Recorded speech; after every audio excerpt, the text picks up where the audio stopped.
Hey guys, Trevor Boone from Emerald City Guitars. My pick of the day is this 1957 Gibson ES-175 with PAFs.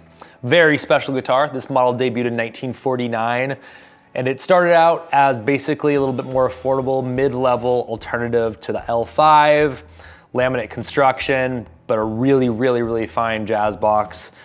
They've been popular ever since, and they can literally do anything, especially with the PAFs. They're really powerful boxes. It has the cool Florentine cutaway. Florentine cutaway is this nice little pointy special thing right here rather than your rounded cutaway. It looks really nice on these guitars. Natural finish is probably my favorite finish on these. I don't know, it just looks beautiful, blonde and clean, and I don't know, that's just my favorite look with these. So this is a super special guitar. It's 100% original, so there's zero issues with this thing. It sets up great, plays amazing. So PAF pickups on a jazz box to me is one of the coolest combinations. It almost should contradict itself because they're kind of these delicate, precise, not pretentious, but fancy guitars. So you put these rock and roll PAFs in it and it just makes it super cool. Basically feels like a jazz box from hell. I love it. But then you get the pretty blonde finish, so it evens everything out. And this guitar is just absolutely amazing. It's a really nice weight. They're lighter than they look. Parallelogram inlays, which looks so nice on these. Really nice touch that they did. I can't say enough about these. I've heard cats play jazz, surf, rock and roll, blues, old time music, I mean, everything. Sounds great through these. You get the acoustic qualities with amazing electronics, and they're just powerhouse instruments. They look amazing, and like I said, they're not these big commitment, heavy guitars. They feel really nice, and they're probably lighter than a lot of your 70s or modern Les Pauls. Has a beautiful case, pink interior, just a great package from 1957, and it's a must. If you're a crazy guitar collector and you don't have one, this is, to me, as cool as it gets for these. So today, we also have a 1964 Fender Vibroverb. I cannot say enough about these amps. I'm a big fan of the blackface era Fenders.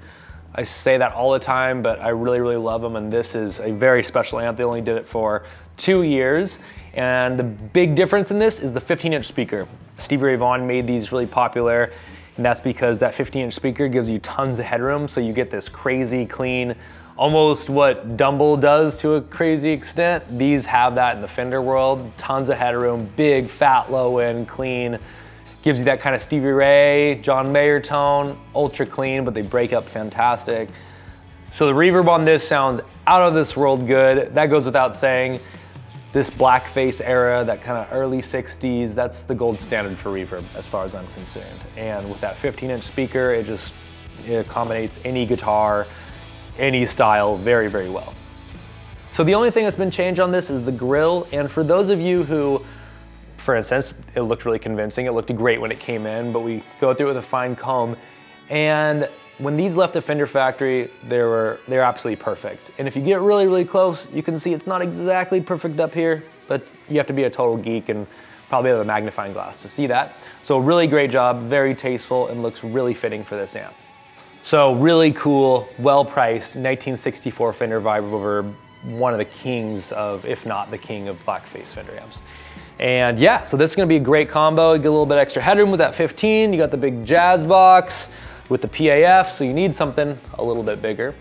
We have Dan Phelps coming in today, an extraordinary guitar player, one of my favorite guys in town, and whenever I get kind of these sweet little special combos that aren't your classic deluxe reverb and telly, I call Dan in because he really knows his way around these. So I'm gonna shut up. I'm gonna pass Dan this 1957 Gibson ES-175 with PAFs in blonde finish. He's gonna plug it through this 1964 Fender Vibroverb amp. All right, let's see how it sounds.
All right, you guys, thank you so much for watching once again. This is my pick of the day. That was a 1957 Gibson ES-175 with PAFs and in blonde finish. And of course, we matched it up with a 1964 Fender Vibroverb amp. Thanks for watching. See you next time.